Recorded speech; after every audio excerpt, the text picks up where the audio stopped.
Merci de votre confiance et fidélité que vous nous cessez de nous témoigner. Aujourd'hui, invité du jour a fait un clin d'œil dans l'Est de la République démocratique du Congo. Et là-bas, l'actualité reste dominée par la situation sécuritaire. Et invité du jour d'aujourd'hui a pris un sujet qui dit RDC, dénouement de la crise sécuritaire, redynamiser ou supprimer la force régionale. C'est la question que nous nous posons. Et donc, pour mieux discuter là-dessus, nous avons approché Maître Jerry Mbayo, à qui nous disons bienvenue. Merci madame et bonsoir. Aujourd'hui, je ne vous reçois pas comme juriste, mais cette fois, c'est comme analyste indépendant. Tout à fait, tout à fait. Voilà, comme je venais de l'annoncer tout à l'heure, faudra-t-il redynamiser ou supprimer carrément la force régionale au regard de tout ce que nous voyons? Quel est votre avis là-dessus? Je pense, une fois de plus, comme j'ai eu d'ailleurs à le dire plusieurs fois auparavant, aujourd'hui est une énième fois que la RDC se retrouve pratiquement dos au mur à la résultante de certaines prises de décision. Vous vous souviendrez qu'il y a eu un grand débat autour de la décision de l'instauration de l'état de siège. Et après cela, la décision de renouer le contact avec le Rwanda. Il s'en est suivi la décision de s'engager dans la communauté des États d'Afrique de l'Est. Et il s'en est de même suivi autant d'autres décisions qui ont eu pour résultante assez souvent l'échec. Et de la même manière, on a comme l'impression que nous nous retrouvons aujourd'hui devant la même situation. D'où la question que vous posez de savoir si finalement on est au bon endroit. Je pense pour ma part que, étant donné les objectifs qui sont ceux de la communauté des États d'Afrique de l'Est et ceux des États membres du COMESA, on a comme l'impression que la RDC s'est engagée dans des organisations qui font au final le double emploi.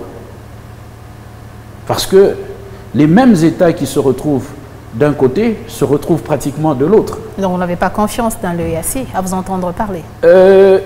Les historiens nous racontent que la plupart des membres, si pas peut-être tous, appartiennent à un seul type de peuple. C'est tous des Nilotiques, à l'exception des Congolais qui sont des Bantous. Okay.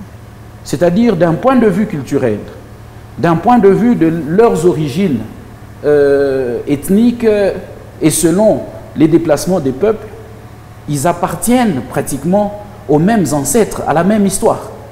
C'est-à-dire qu'à plusieurs égards, ils auront plus intérêt à conjuguer entre eux que contre les intérêts qui sont les leurs. Et toutes les fois que des intérêts d'un de leurs seront mis en difficulté ou bien devront être en conflit avec ceux de la RDC, je pense que assez souvent, la RDC n'occupera pas la bonne position. Et puisque c'est là votre position, comment alors? Parce que ça suscite notre curiosité de vous interroger sur votre évaluation par rapport aux actions de la force régionale. Déjà, je suis partisan du courant qui souhaite que l'on donne aux institutions leurs valeurs. Aujourd'hui, le régime que la RDC a choisi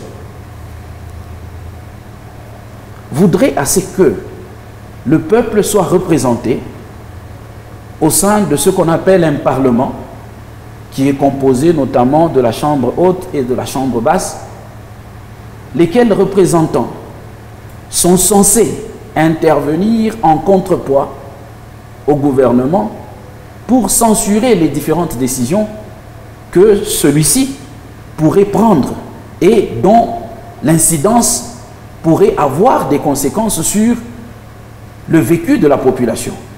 De la même manière, je pense que la décision d'intégrer l'EAC était une décision hâtive.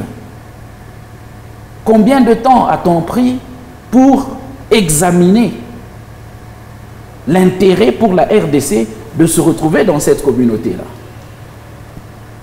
Quelle était l'urgence, quelle était la nécessité qui devait conduire la RDC à se décider dans un laps de temps aussi réduit de s'engager dans une telle organisation? Donc vous ne voyez pas de l'importance? Je ne trouve pas d'importance à l'entrée de la RDC, et bien évidemment, comme cela se suivrait tout naturellement. Ben nous nous retrouvons déjà dedans, oui. Et puisque nous sommes dedans, selon la mission de la force régionale, c'était une mission offensive. Malheureusement, les constats que nous faisons sur le terrain, il est autre. Qu'est-ce qui empêche à cette force d'aller à l'offensive? Non, je pense qu'il faudrait qu'on se replace dans le conditionnement des textes qui ont donné lieu à cette force-là. Nous sommes là après le concert des nations au niveau de l'Union africaine, où il est pris l'initiative selon laquelle des négociations devaient avoir lieu au sujet de la guerre de l'Est de la RDC. Okay. Et pour y parvenir, voilà qu'il sera pris l'initiative, notamment par le président Joao Lourenço, d'inviter les présidents congolais, le président rwandais et certains autres présidents membres, n'est-ce pas, de l'Organisation des États d'Afrique de l'Est, pour tenter de trouver une solution aux problèmes liés à la crise de l'Est de la RDC. Mais quand on y vient, il faut se poser la question de savoir, on y vient avec quelles ambitions? Il vous souviendra que la RDC se présentera à ces assises-là avec un agenda bien précis qui était celui de ne pas envisager un seul instant de négocier avec le M23. Mais malheureusement, c'est ce que nous constatons. Parce que, semble-t-il, la RDC ne négocie pas avec les terroristes. C'est en vertu de quel texte? C'est en vertu de Vous pensez quel que c'est une mauvaise décision? C'est en vertu de quel texte que la RDC peut prendre l'initiative de refuser de négocier avec les terroristes si, jusqu'à ce jour, il n'y a aucune instance qui a officiellement établi. C'est juste des simples déclarations, comme quoi le mouvement du M23 serait un groupe terroriste. Mais jusque-là, de façon formelle, quelle est l'institution internationale qui a décrété que le mouvement du M23 était un mouvement réellement terroriste? Vous allez vous rendre compte qu'aucune décision n'existe jusque-là. Mais lorsque on va à Luanda et que on initie les pourparlers avec le Rwanda et les autres États, mais les M23 ne sont pas là. Le Congo se console du fait simplement que pour lui, le Rwanda est derrière le M23. Mais sur le plan des faits, le M23 ne se réclame jamais être financé par le Rwanda. Donc vous pensez que c'est une erreur? C'est au travers des mécanismes d'enquête que finalement la RDC a eu des éléments de preuve qui l'ont conduit peut-être à considérer que le Rwanda était derrière le M23. Néanmoins, aujourd'hui, lorsque vous constatez les résolutions qui ont été prises au mini-sommet de Luanda, peinent à être appliquées. Pourquoi? Parce que les personnes belligérantes, les personnes actrices physiques sur terrain n'ont pas été conviées. Donc la et par voie de conséquence, ils se retrouveront devant des textes qui ne leur seront pas opposables. Je vous donne un exemple. Il y a eu 11 résolutions à l'issue de ce sommet-là. Et parmi ces 11 résolutions, on dit, voilà, il faudra organiser le cantonnement du M23 après son désarmement dans un coin de la République démocratique du Congo. Si réellement ces M23-là sont rwandais, quelle est la nécessité de les conserver au Congo? Puisque là, nous sommes devant une situation où nous sommes tenus à trouver des solutions durables. La RDC réclame que les membres du M23 appartiennent à l'armée rwandaise. Mais le Rwanda qui prend part aux mêmes résolutions, la RDC présente, mais tous conviennent que ces troupes-là du M23 doivent être conservées en République démocratique du Congo et non pas au Rwanda. Pourquoi ne pas envisager, par exemple, que l'on procède à leur identification pour savoir qui sont Congolais et qui ne le sont pas? Peut-être que parmi ces éléments du M23, il y a des Burundais, il y a des Ougandais, il y a des Rwandais. Alors à ce moment-là, chacun devra rentrer dans son pays d'origine. Et les Congolais seront mis à disposition de la République démocratique du Congo. Alors, au regard de réalités que nous constatons sur le terrain, est-ce que le pays doit-il continuer à compter sur la force, les instances régionales? Je pense que les instances régionales ont montré leurs limites. Tel que je l'ai dit en introduction, vous allez lire ça, noir sur blanc, que l'intérêt de mettre fin à la crise qui sévit à l'est de la RDC n'est pas une priorité pour cette communauté-là. Parce que si tel aurait été le cas, on l'aurait senti sur terrain. On aurait vu les opérations visant notamment à éradiquer, n'est-ce pas, toutes ces troupes-là. Mais aujourd'hui, vous allez suivre sur toutes les ondes, la population de Goma s'est déjà sérieusement révoltée et est en train de barricader les routes pour lutter contre la présence de cette force-là. Mais si cette force venait de bonne foi et qu'elle rapportait le résultat escompté, la population ne serait pas obligée d'en arriver jusque-là. Vous l'avez suivi d'ailleurs, il y a eu une vidéo qui est devenue virale sur les réseaux, le chef de l'État faisant l'observation au général, à un des commandants de la force, qu'il faudrait qu'il s'implique. Mais de tout ce temps ici, lorsqu'on a constaté qu'il ne s'implique pas, mais que de l'autre côté, par rapport à la vidéo, peut-on dire que le président est sûr que la force régionale ne donne pas ce que le président attendait? Madame, je pense que ça n'aurait pas été le cas, il n'aurait pas eu besoin de le dire. S'il le dit, c'est que quelque part, il y a malaise. Et le malaise, il est à un niveau suffisamment élevé. Est-ce qu'on doit opter pour le retrait de la force régionale? Le pays sera-t-il en mesure de se défendre? Mais puisque jusque-là, cette force n'a rien fait, quel est le plus qu'on est censé attendre de cette force-là? Tous, il n'y a pas longtemps, nous avons suivi combien tout le monde était content d'avoir finalement levé l'embargo sur l'achat des armes.